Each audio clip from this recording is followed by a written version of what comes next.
बलांगीर सांबादिक भवन में ओडिशा बजेट को नहीं सांबादिक सम्मिलन करिसेंती ग्राम्य जल जोगाण और पंचायत राज मंत्री रवि नारायण नायक। चलित वर्षर बजेट 3,10,000 पहुंची उपरमा होईछि ओडिशार विकास।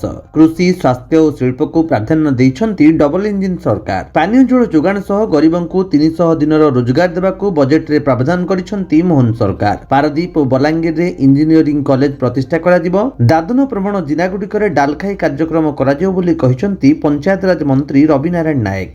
पाटिनेश्वर माटी रे आज 2026-27 वार्षिक बजेट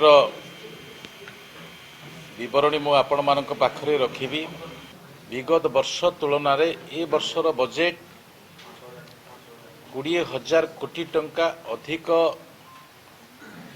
विनियोग करिबा पई प्रस्ताव रखिछंती एवं सबुठारो बड़ कथा हैला ए बजेट बढ़ी बढ़ी 3,10,000 कोटी टंका पर्यंत वृद्धि होईछि। एथिरे आम राज्यर सबुठारो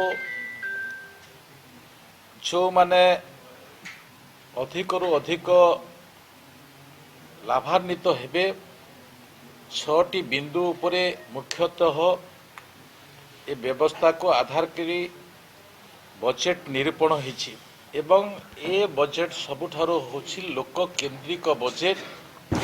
से बजेट को आधार कला बेले आमे देखिबा जे विभिन्न विभागर जो प्रकार व्यवस्था को रखा जाइछि से व्यवस्था भितरे मो दी तीनोटी विषय को आपणक पाखक आनिबी।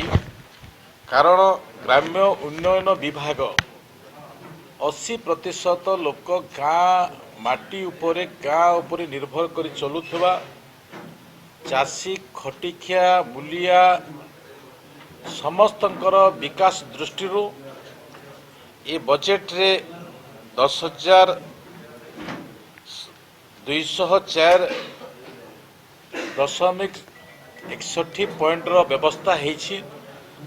गत वर्ष तुलन में ए विभाग को अधिक अर्थ दिया जाइछि। बलांगीर अंजु पृष्टि रिपोर्ट विश्व विजयी न्यूज ओडिशा।